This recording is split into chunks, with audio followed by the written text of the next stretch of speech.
A change in education policy from the Chinese government could spark a rush of students to enter Australia before the start of the new semester.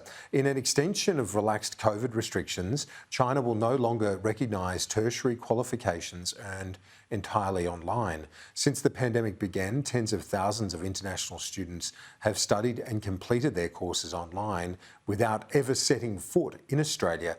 This new approach from Beijing, though, means students enrolled in universities must attend their classes in person. Let's bring in the Education Minister Jason Clare. Is this move by China a positive for our universities and our economy to get those students back here? Both. Yeah, it's great news. It's great that we've got China opening up and students are coming back. The challenge, obviously, is getting back to class. There's about 80,000 Chinese students that are here right now and about 40 or 50,000 that are still in China that will need to go through the rigmarole of getting on a flight to get here. Most of those have already got a visa. My department met with the Department of Home Affairs yesterday to go through this. We think most have already got a visa, but there's a smaller group of those that don't, somewhere between 5 or 10,000 that need a visa. So most have moved quickly off the back of that edict. And we're processing student visas now within 14 weeks. When we came to office back last year, it was taking, 14 days. When we came to office, it was taking 40 days to process a student's visa to get here. It's now only taking 14 days. And we think, the department's advice to me is that we can process all of these visas of Chinese students within that time frame. So that's good. And the universities sound like they're going to be flexible. I spoke to Michael Wesley from the University of Melbourne yesterday, the head of their international program. Good fella. And he says it looks like they're going to be as flexible as they need to be. I'm sure other universities would have a similar approach. Yeah, they're doing some good work at the moment to try and find accommodation for students as well. The Chinese government made a statement overnight that indicated a bit more flexibility as well. Not all students will need to be here on day one if they're PhD students as well.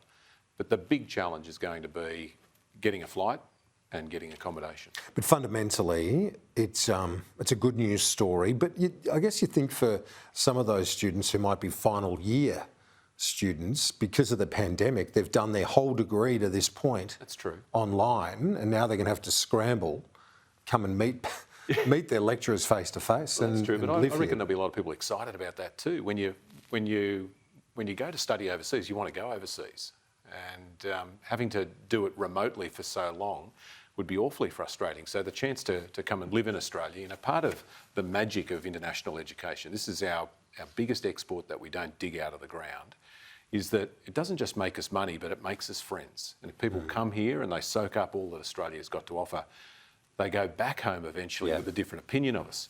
Now, COVID kneecapped international education. It cut a $40 billion industry in half. It's coming back. We've got about 38% more students starting degrees now than there were a year ago, but some students from some countries are coming back faster than others. So I'll give you an example of India, where we've got 160% more Indian students starting degrees now than there were a year ago. But for China, it's still fewer students starting degrees than there were a year ago. So this decision by the Chinese government, opening it up, we've got the challenge of getting students back, but it will encourage more Chinese students to come and study here too. And do you get a sense that the thaw in relations with Beijing is flowing on to international education? I never received advice that indicated that some of the chilliness in the relationship over the last few years had led to fewer students coming here. So there's still been a demand? It's still the demand, but I think that if you couldn't get here to study, it's one of the reasons not to study at an Australian university. This decision's going to help us, but it'll help the US and the UK as well. If you can get on a plane and get here, more people, I suspect, from China will want to study here. But I want to make sure that we're diversifying, that we're not just encouraging people from China to come back, but we're encouraging more students from all around the world to study here.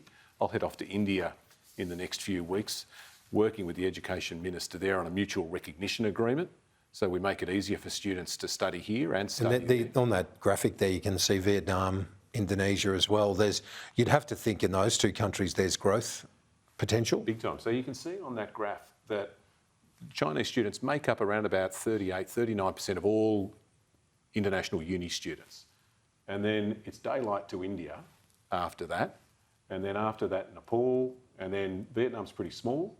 Indonesia's pretty small when you compare it to India and China. I think there's great opportunity for us there to attract more international students from countries like those to come and study here and get one of the best degrees you can get in the world right here in Australia. On to some other matters. The ABC reported claims around Opus Dei affiliated schools.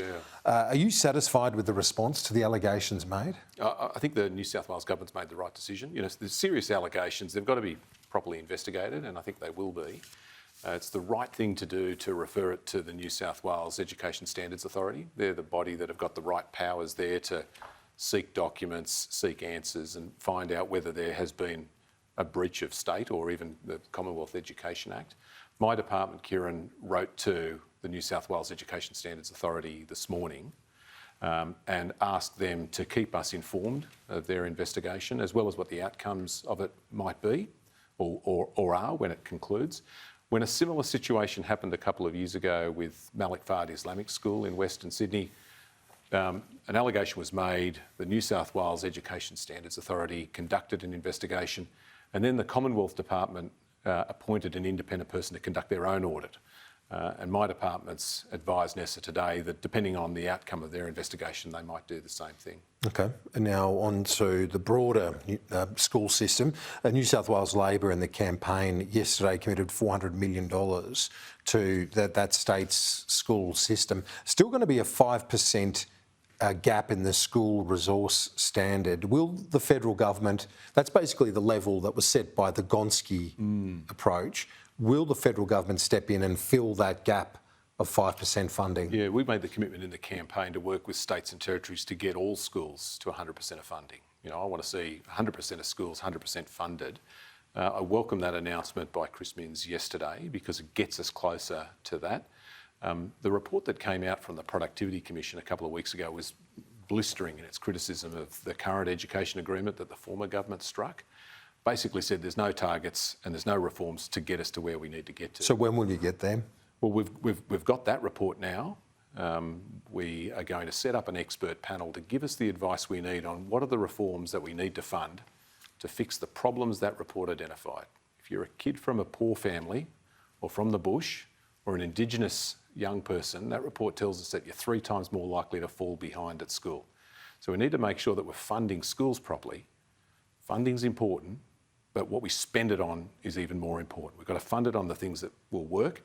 And I was heartened to see... Are the schools, you know, in simple terms, are those schools not equipped for those additional funds to be spent? Well, in some cases... The ones that aren't at that 100% mark. So I was at a school yesterday, met a teacher who told me about her boy who, by the time he was 8, couldn't read. She was a teacher. She broke down telling me this story. Went through reading recovery, still couldn't read. She used $20,000 of her own money that she got from a will from a relative who passed away to get him out of school and to fix his reading skills. Between 3rd grade and 5th grade in the NAPLAN testing, he went from flunking to succeeding. Not every parent can afford $20,000 for that small intervention in terms of one teacher and a couple of students to help them to fix their reading. Now, what was spoken about yesterday by Chris Minns, by the Premier, by Grattan, was whether we should be funding at a greater level these reading and writing tutoring programs to help kids who are falling behind to catch up. Strikes me pretty sensible. It's the sort of thing I'm talking about when I'm talking about making sure that we invest the money on reforms that are going to make a difference to the kids who need it. The South Australian Premier committing to, or he's implementing a ban on mobile phones across schools in that state. Chris Minns committing to do the same in New South Wales if he wins. WA, I think, as well. Do you welcome that? Yeah, you know, they're decisions for the state governments, but it strikes me as pretty sensible. If you're looking at your phone, you're not focused on the teacher, you're not focused on learning. So you support those moves? Yeah, seems like a pretty sensible thing to me. What about the, on another matter, Jim Chalmers, his essay, the values-based capitalism that he's argued for? It's caused a bit of a flurry, some suggesting in some quarters. It's at odds with the Hawke-Keating legacy. What do you think? I think PJK sort of put a nail in that today, didn't he? You know, what Paul was about, what Bob was about, is about good governments working with business and with unions and the broader community to get the right outcomes. That's what Jim's about. That's what he said today in that op-ed in the Fin Review. Now, we've seen today a bit of a... We've been talking about New South Wales a bit. It is an election campaign. Josh Landis, CEO of Clubs New South Wales, said the Premier had acted from his conservative Catholic gut rather than based on evidence when it comes to pokies. He's issued an unreserved apology, which is, I think, appropriate. Yeah. What do you make of those I think comments? everyone would agree. I saw your interview with Michelle Rowland. It was the wrong thing to say. It's a good thing that he apologised. It's a good thing that he picked up the phone and apologised in person or on the phone. Jason Clare, Education Minister, I appreciate your time. See you soon. Good on you. Thanks, mate.